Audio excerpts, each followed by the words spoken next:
함께 보실 말씀은 에스라 4장 1절에서 10절 말씀입니다. 에스라 4장 1절에서 10절 말씀입니다.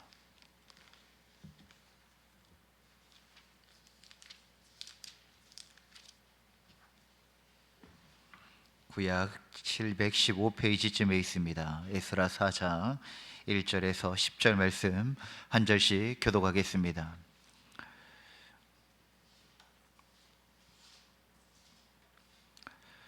사로잡혔던 자들의 자손이 이스라엘의 하나님 여호와의 성전을 건축한다 함을 유다와 베냐민의 대적이 듣고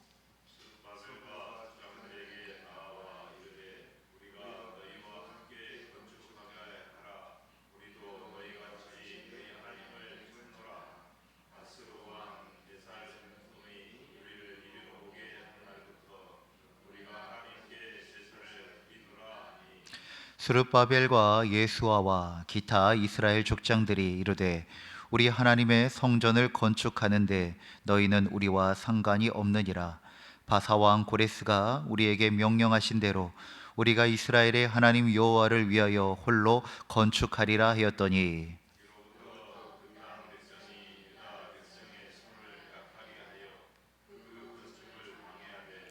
바사왕 고레스의 시대부터 바사왕 다리오가 즉위할 때까지 관리들에게 뇌물을 주어 그 계획을 막았으며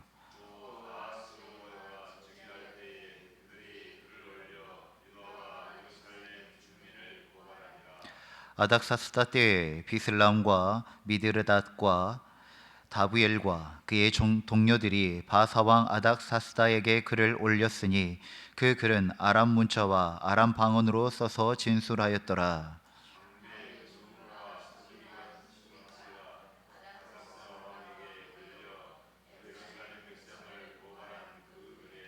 방백 루움과 서기관 심세와 그의 동료 디나 사람과 아바사 사람과 다블렛 사람과 아바사 사람과 아렉 사람과 바벨로 사람과 수산 사람과 대 사람과 엘람 사람과 백성 곧 종기한 오스 납발이 사마리아 성과 유브라데 강 건너편 다른 땅에 옮겨둔 자들과 함께 고발한다 하였더라. 아멘.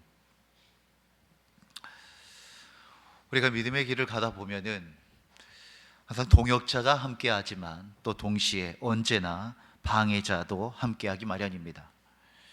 하나님을 향한 순수한 열정에도 믿음으로 세워가는 일에도 항상 그것을 흔드는 세력과 상황이 존재한다는 것을 우리는 항상 기억해야 합니다. 오늘 본문은 포로 귀환 후에 이스라엘 백성들이 다시 예루살렘 성전을 세우려 할 때입니다. 그런데 그 일을 방해하는 세력들이 등장하기 시작한 것입니다. 이 장면은 단순히 역사적 갈등을 말하는 것이 아닙니다. 하나님의 이 일을 방해하는 영적 대적의 본질이 무엇인가를 보여주는 사건입니다. 오늘 말씀에 이러한 표현이 있습니다. 손을 약하게 하는 사람들이라고 하는 표현이 있습니다. 이 표현은 단지 방해꾼을 뜻하는 것이 아니라 하나님께 헌신하려는 사람의 마음과 손의 힘을 꺾어버리는 자들, 그들의 말과 태도 그리고 전략 속에서 오늘날 우리의 신앙의 현실과 매우 닮은 그림을 보여주고 있다는 것입니다. 오늘 이 말씀을 통하여 반면교사 삼아 우리가 하나님의 일에 대하여서 어떠한 자리와 어떠한 위치와 어떠한 태도를 가지고 있는지 우리가 점검하는 시간 되어지기를 간절히 소망합니다. 본문은 이렇게 시작합니다. 사로잡혔던 자들의 자손이 여호와의 성전을 건축한다 함을 유다와 베냐민이 대적이 듣고 스룹바벨과 족장들에게 나와 이르되 우리도 너희와 함께 건축하게 하라 라고 1, 2절에 기록되어져 있습니다. 이들은 겉으로는 우리도 하나님을 섬기겠다라고 말하고 있는 것입니다. 그러나 그들의 정체는 오늘 본문에도 대적, 적대자라고 이야기하고 있습니다. 그들은 하나님을 경외하지 않았고 아수르 왕이 이방 민족을 섞어 놓을 때 함께 끌려온 자들이었습니다.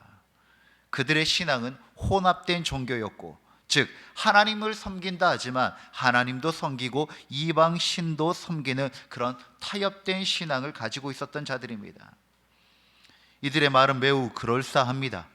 우리도 도와주겠다, 같이 하나님을 섬기자. 그러나 스룹바벨과 지도자들은 분명히 말합니다. 우리 하나님의 성전을 건축하는데 너희는 우리와 상관이 없느니라. 왜 그럴까요?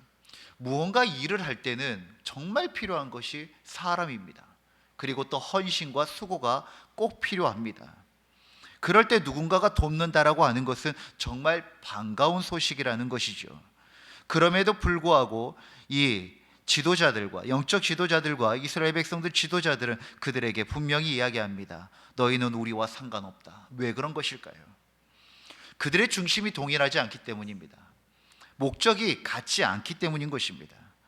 입술로는 하나님을 섬긴다고 하지만 그 의도는 하나님의 성전을 건축하는 것이 궁극적인 목적이 아니라, 하나님의 영광과 하나님의 일이 궁극적인 목적이 아니라 다른 이유가 있기 때문인 것입니다. 이 3절의 이 짧은 한마디, 믿음의 분별력이 무엇인지 보여줍니다. 하나님께 헌신하는 일에는 순수함이 있어야 합니다. 겉으로는 협력처럼 보여도 그 속에 다른 의도와 영적 혼합이 들어올 때 이 일은 결국 하나님이 아닌 인간의 영광을 위한 일이 되어진다는 것입니다. 그렇기 때문에 우리가 하나님의 일을 할 때, 교회 일이나 사역을 감당할 때 무엇보다도 내가 그것을 하고 있냐 안 하고 있냐라고 하는 것을 점검하기 전에 무엇보다도 내가 왜 이것을 하고 있는가, 내가 무엇을 위하여 사고 있는가, 정말 하나님께서 주신 은혜에 감사하며 내가 그 순수한 은혜에 대하여 반응하고 있는가, 하나님의 영광과 나의 영광을 동시에 취하려고 하고 있지는 않는지 우리의 마음의 중심과 이 사역의 동기를 다시 한 번 더 잘 점검해 보아야 한다는 것입니다. 왜 그렇습니까? 시작에는 그것이 드러나지 않습니다. 그런데 우리가 두 마음을 품거나 또 다른 의도를 가지고 그렇게 했을 때 반드시 시험당하게 되어지고, 또 그것이 누군가에게 올무가 되어지고 넘어짐이 될 수 있기 때문인 것입니다. 신앙의 길에서 가장 위험한 유혹은 대적의 공격보다 타협의 제안입니다. 순수한 믿음은 아니오라고 할 줄 아는 그러한 용기에서부터 시작되어집니다. 우리의 마음이 무엇보다도, 우리의 헌신과 우리의 섬김이 무엇보다도 하나님 아버지 앞에 칭찬받고 인정받는 그러한 귀한 마음과 또한 그러한 사역과 섬김이 되어지기를 간절히 소망합니다. 4절에 이로부터 그 땅 백성이 유다 백성의 손을 약하게 하여 그 건축을 방해하되 라고 말합니다. 손을 약하게 하여 라고 하는 표현이 기록되어져 있습니다. 이 말은 원어로 뜻을 풀이하면 기운을 꺾고 의욕을 꺼트리다 라고 하는 뜻입니다. 사실 한국교회 부흥의 역사 가운데 정말 불 지피면 빵빵 이렇게 하나님께서 역사하실 때가 있었습니다. 그럴 때가 있었죠. 교회 십자가 세우면 구름대처럼 사람이 몰려올 때가 있었습니다. 그런데 지금은 사실 참 그런 것이 쉽지가 않는 것이 현실인 것은 확실합니다. 그럼에도 불구하고 이러한 상황 속에서도 다시 하나님의 은혜와 영광을 향하여서 뜨겁게 일어나려고 하는 그런 믿음의 백성들이 존재한다고 합니다. 답을 세워가는 것은 참 어렵지만 무너지는 것은 한순간인 것 같습니다. 그런데 이렇게 다시 일어서려고 할 때, 그때 정말 큰 댐을 무너뜨리는 것은 큰 사고와 사건이 아니라 작은 벽돌 한 장의 그 빠짐이 큰 댐을 무너뜨리기도 한다는 것입니다. 그 기운을 꺾고 의욕을 꺾어버리는 그런 악하고 안타까운 일들과 상황들이 너무나도 괴롭고 힘들다는 것이죠. 이 대적들은 처음에는 협력을 제안했지만 거절당하자 즉시 공격과 방해로 태도를 바꿉니다. 그들은 조롱하고 겁주고 심지어 관리들에게 뇌물을 주며 이 일을 막으려고 합니다. 사랑하는 성도 여러분, 이것이 바로 사단의 전략입니다. 하나님의 일이 시작되어질 때 돕는 척하여 가까이 오지만 거절당하면 즉시 낙심이라는 화살로 바뀌어져 버리는 것.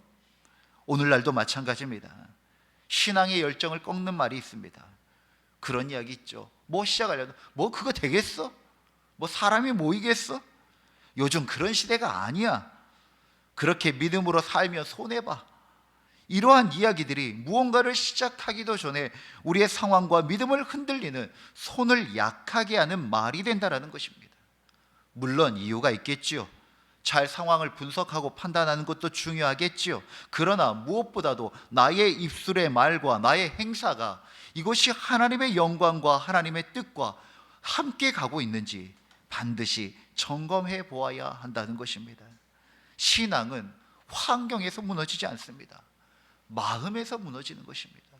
우리의 마음이 하나님 아버지의 보좌 앞에 있지 않고 무너져 내리면 어떤 환경에서도 우리는 실패할 수밖에 없습니다. 그러나 우리의 마음이 하나님의 손에 붙들려 있음을 믿고 주의 능력의 오른팔에 붙들려 있음을 믿는다면 오히려 우리의 신앙은 모든 환경을 이기는 신앙이 되어질 수 있다는 것입니다. 마음이 약해지면 손도 멈춥니다. 그래서 하나님은 계속 말씀하십니다. 강하고 담대하라고, 우리에게 두려워하지 말라고. 그것은 세상 것 보지 말라는 것이 아닙니다. 세상의 주권이 하나님의 손에 있다는 것을 믿고 주님의 손을 보아라. 이 모든 순간에 하나하나 깊은 곳까지 간섭하시고 계신 여호와 하나님을 보아라라고 하는 하나님의 강력한 초청이며 신원인 것입니다. 그래서 우리는 항상 두 가지의 눈을 가져야 됩니다. 숲을 보면서 나무를 볼 수 있어야 합니다. 또한 나무를 보면서 숲을 생각해야 합니다. 나의 오름도 중요하지요. 그러나 나의 오름이 정말 하나님의 뜻을 드러내고 하나님의 영광을 드러내는 것인지를 항상 생각하고 말하고 행동해야 된다는 것입니다. 나의 오름은 맞는데 때로는 그것이 하나님의 영광을 가리는 것일 수 있기 때문입니다. 그럴 때는 지혜가 필요하고 인애가 필요합니다. 돌아갈 수도 있고 또 다른 길을 찾아보는 것도 필요하다는 것입니다. 맞지만 하나님 보시기에 합당한 그 길을 선택하고 나아가는 것이 믿는 자들에게 꼭 필요한 덕인 것입니다. 그렇다고 오해하지 마시기 바랍니다. 하나님의 영광만 드러낸다면 수단과 방법 가리지 말고 다 해도 된다는 말이 아닙니다. 하나님의 영광은 결과에서만 나타나는 것이 아닙니다. 과정 속에서도 하나님의 영광은 나타나기 때문입니다. 나 한 사람, 작은 것 하나하나 하나님의 보시기에 합당한 그런 과정과 또 그 작은 나무들이 되어져야 하는 것입니다. 사랑하는 성도 여러분, 우리의 말과 행동이 손을 약하게 하는 말과 행동이 아니라 오히려 하나님의 능력의 오른손에 붙들린 주님의 검이 되어지고 귀한 도구가 되어지기를 간절히 소망합니다.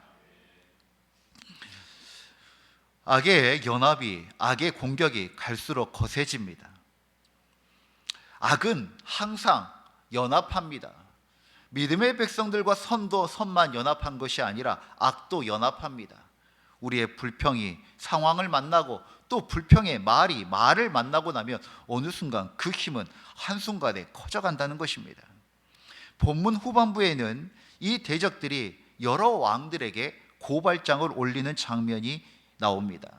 바사왕 고레스, 다리오, 아닥사스다에 이르기까지 그들이 왕권이 바뀔 때마다 끈질기게 방해합니다.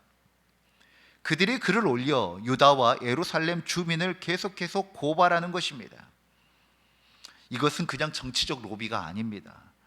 하나님의 사역을 장기적으로 무너뜨리려고 하는 전략적 공격이었습니다. 그들은 서로 다른 민족, 다른 지역 사람들과 연합했습니다. 악의 연합은 이렇게 다양하지만 항상 목적은 하나입니다. 하나님의 역사를 멈추게 하려는 것입니다. 우리가 그러죠. 우리 안에도 때로는 참 힘든 마음들, 불평과 원망이 생기기 마련입니다. 그런데 그것이 입술로 딱 나올 때 또 꼭 그런 것을 만납니다. 그렇지요. 당신도 그렇지요. 나도 그렇습니다. 어느 순간 그러한 이야기들이 함께 모여지다 보면 그것이 하나의 큰 주류가 되어져 버립니다. 사랑하는 성도 여러분, 하나님의 선도 연합하고 공동체를 이루어가지만 악도 연합하려고 하는 그러한 기질들이 있다는 것을 우리는 반드시 기억해야 됩니다. 그렇기 때문에 우리의 입술의 말이 시험의 도구나 그리고 올무가 되지 않도록 항상 깨어 있어야 된다는 것입니다. 악은 항상 하나님의 역사를 멈추게 하려는 것이 목적인 것입니다. 그런데 중요한 것은 이 일들이 바사왕 다리오가 즉위할 때까지 약 15년간 지속되었다는 겁니다. 한 번의 공격으로 끝났던 것이 아니라 정말 계속해서 그러한 것들이 지속되어지고 연결되어져 왔다는 것입니다.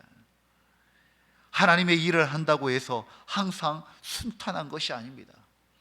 오히려 영적인 일일수록 더 큰 저항과 시간이 필요한 것입니다. 그러나 하나님의 사람들은 포기하지 않았습니다.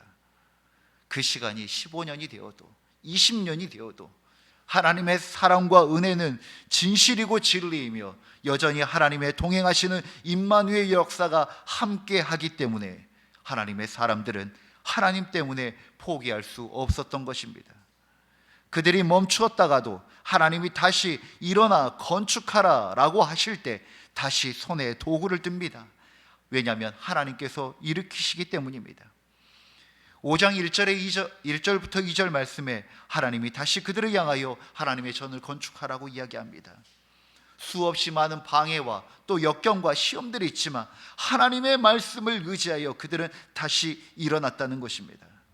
사단의 방해는 끊임이 없지만 하나님의 계획과 구원의 역사는 멈추지 않고 계속해서 믿음의 백성들로 통하여서 이어져 가고 있다는 것입니다.